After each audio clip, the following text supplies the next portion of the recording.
Buen día, nosotros somos estudiantes de la carrera de Medicina de la Universidad de Montemorelos del quinto semestre. En esta ocasión vamos a hablarles de un tema que es el síndromes malabsortivos.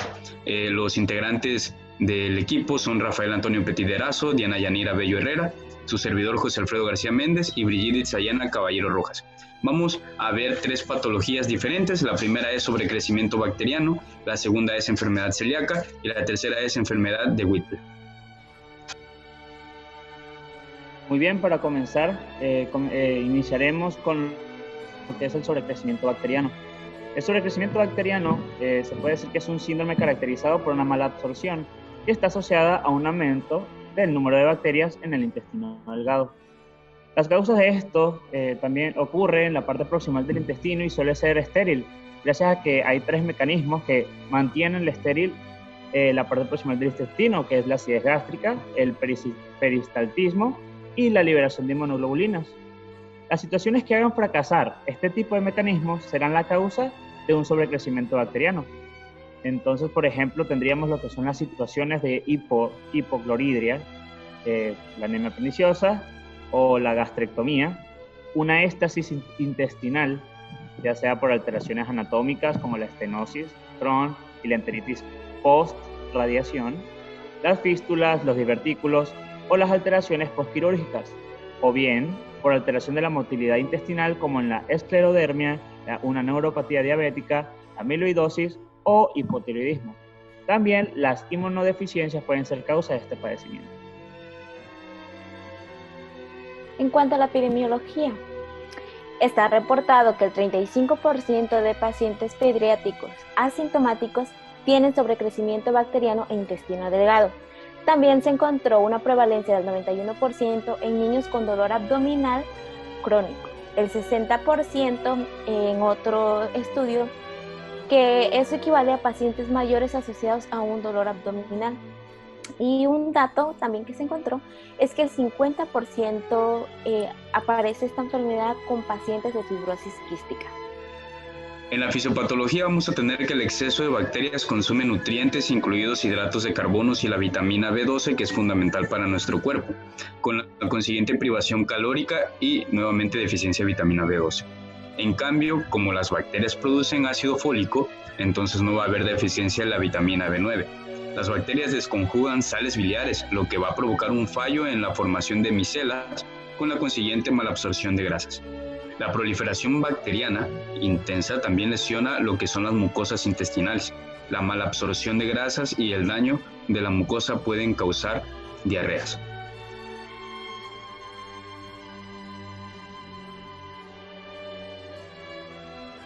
Dentro de la clínica vamos a ver que se manifiesta como un síndrome de malabsorción. Es frecuente la anemia macrocítrica por malabsorción de vitamina B12, ya que las bacterias anaerobias la consumen. Sin embargo, no es habitual el déficit de ácido fólico, pues algunas bacterias anaerobias pueden hasta producirlo. Y el déficit de vitamina B12 no se corrige con factor intrínseco, sino con antibióticos. Para el diagnóstico se va a establecer con un cultivo de un aspirado intestinal que generalmente va a tener predominio de anaeróbicos o coliformes, o con pruebas respiratorias como la de silosa marcada con carbono 14, la de lactulosa o la de ácidos biliares también marcados con carbono 14. En cuanto al tratamiento, consiste en corregir la causa subyacente y en administrar antibióticos. Un ejemplo puede ser tetraciclinas, clindamicina, amoxicilina, etc. En ciclos de 7 a 10 días. Si esto es frecuente, recurre más seguido, en este caso se realizan ciclos de tratamiento con antibióticos no absorbibles como rifaxiimina durante 7 a 10 días al mes. Muy bien, ahora comenzaremos con lo que es la enfermedad celíaca del adulto. La enfermedad celíaca del adulto es una enfermedad de mecanismo inmunitario que está caracterizada por una intolerancia a la fracción gliadina del gluten que está presente en el trigo, en la cebada, el centeno y la avena. Puede ser por la presencia necesaria de los HLA de Q2 o los de Q8. Puede ser también por la generación de autoanticuerpos circulantes contra la enzima tisular transglutaminasa, contra la gliadina y contra el endomicio. Puede ser también por una mala absorción secundaria a la lesión intestinal inducida por gliadina, una biopsia típica pero no patognomómica según la clasificación de March, debido a un aumento, puede estar presentado un aumento de linfocitos intraepiteliales y de células plasmáticas en la lámina propia. Esa sería la March 1, una hiperplasia de las criptas, esa sería la March 11, o una atrofia de vellosidades, que es la March 111, o la hipoplasia, que es la March 4. Puede también tener una asociación con otras enfermedades autoinmunitarias como la diabetes mellitus tipo 1, la tiroiditis autoinmunitaria, la hepatitis autoinmunitaria, la dermatitis herpetiforme y la déficit de IgA. Hablando epidemiológicamente, las mujeres se ven afectadas aproximadamente en un 2/1 con respecto a los hombres. La prevalencia en los países occidentales se sitúa en torno al 1% en la población. En el caso de España, la prevalencia oscila entre 1/71 en una población infantil y 1/357 en población adulta, pudiendo estimar que cerca de 500.000 personas podrían estar afectadas, aunque el 75% de ellas ni siquiera lo saben. Dentro de la clínica encontramos que en el paciente adulto lo más frecuente es que esta enfermedad celíaca cursa de manera asintomática, casi en el 80% de los pacientes. Cuando se presentan algunos síntomas, se da por orden de frecuencia como astenia, dolor abdominal, meteorismo, anemia ferropénica, osteomalacia, osteopenia, osteoporosis, y luego tienen riesgo de fracturas. En un hallazgo habitual, los datos de malabsorción específica de nutrientes, como la ferropenia e hipocalcemia. En la fisiopatología vamos a tener que esta enfermedad celíaca se debe puramente a una reacción inmunitaria inadecuada mediada por los linfocitos T contra lo que es la fracción de gliadina del gluten dietario. Va a haber una presencia en los pacientes que tienen esta enfermedad, vamos a ver una relación de la presencia del alelo del complejo principal de histocompatibilidad clase 2, que es el HLA-DQ2 o el DQ8. Esta presencia de concentraciones elevadas de anticuerpos contra diversos antígenos, como las transglutaminas, el endomicio y gliadina. La respuesta inmunitaria resultante va a producir una reacción inflamatoria en el intestino que conduce a la pérdida de vellosidades absorbentes en el intestino delgado, como podemos ver en la imagen, una atrofia de las vellosidades. En lesiones extensas puede afectar la absorción de macronutrientes, como son las proteínas, los hidratos de carbono y también las grasas, y de micronutrientes, como bien son las vitaminas y los minerales. La afectación del intestino delgado es más notable en su parte proximal. ¿A qué se debe esto? A que está más expuesta al gluten de la dieta. Entonces vamos a tener que en lo que es el inicio del intestino delgado vamos a tener una atrofia de vellosidades más pronunciada que en el resto del intestino. El diagnóstico de la enfermedad celíaca del adulto se basa en la presencia de anticuerpos a títulos altos y una biopsia compatible. Los anticuerpos más específicos son los anticuerpos antiendomicio y los más sensibles son los antitransglutaminas IgA, y por eso son los más utilizados tanto en el cribado de la enfermedad como en el seguimiento. Muy bien, el tratamiento consiste en retirar el gluten de la dieta y aportar los nutrientes deficitarios. El adecuado cumplimiento de la dieta se valora con los anticuerpos. Estos se deben de normalizar en los pacientes si cumplen con la dieta. La causa más frecuente de la falta de respuesta a la dieta es por incumplimiento de esta misma.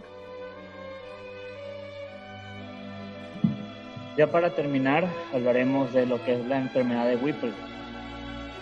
Esta enfermedad es rara y es una enfermedad sistémica que es producida por un actinomiceto gram positivo llamado Tropheriма whipplei. Pues esta rara enfermedad se han descrito solo aproximadamente 1000 casos en el mundo desde que se descubrió en 1907 con ese nombre. Este suele afectar más a los hombres en un 73 y 95% de raza blanca.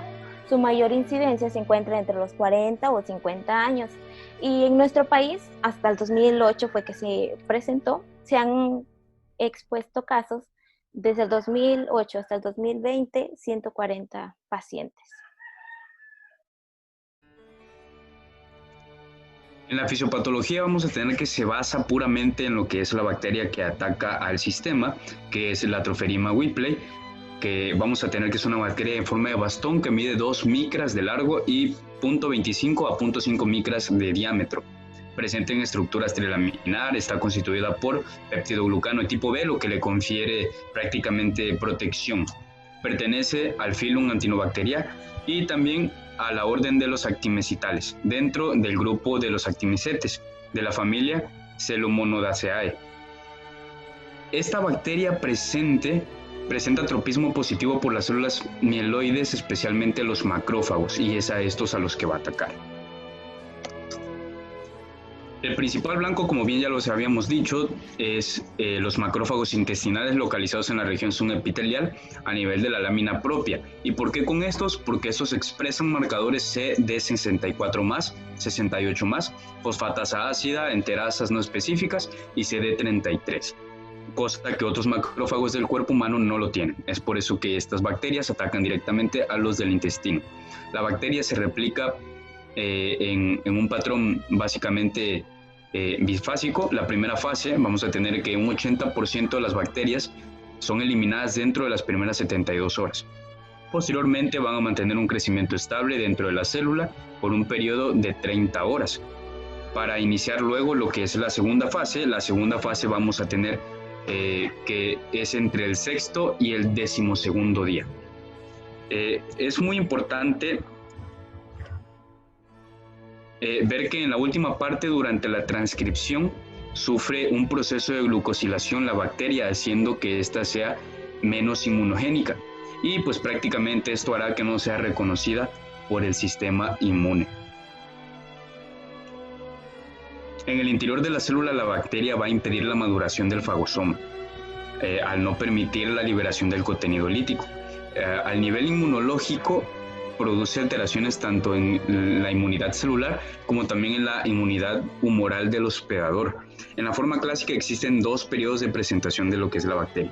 El pródromo, caracterizado por la presencia de artritis, artralgias migratorias de grandes articulaciones y menos frecuente en formas de oligoartritis y de poliartritis no deformante que no cede al tratamiento convencional.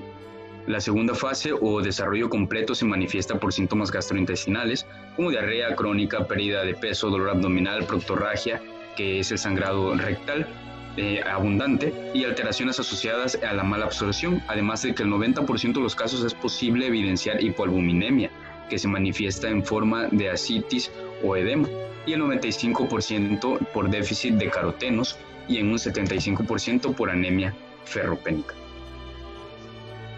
Dentro de la clínica vemos que se manifiesta, al igual que las otras, como un síndrome de malabsorción, pero aquí ya va a tener una artritis no deformante. Puede preceder en años a las manifestaciones intestinales. También se acompaña de fiebre, linfadenopatía periférica, trastornos neurológicos, enteropatía y puede perder proteínas. Manifestaciones cardíacas y melanosis cutáneas también son otras de las manifestaciones, además de pérdida de peso, esteatorrea, manifestaciones sistémicas, osteomalacia, déficit de vitamina K, ceguera nocturna, tetania. La anemia generalmente es megaloblástica y macrocítrica, ferropenia y hipoproteinemia.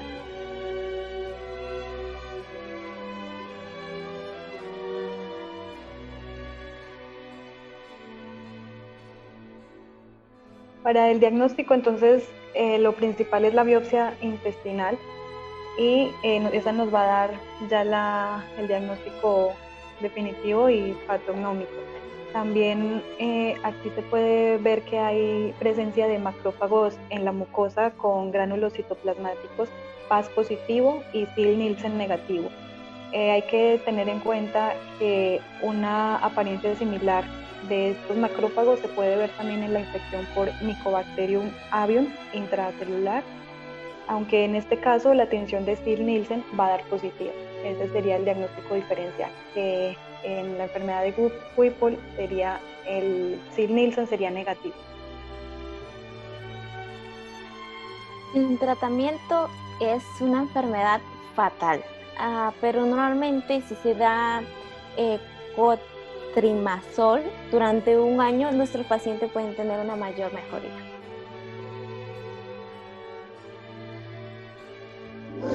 Muy bien, esto ha sido todo en cuanto a lo que son los síndromes de mala absorción. Esperamos hayan recibido esta información de acuerdo a lo que necesiten.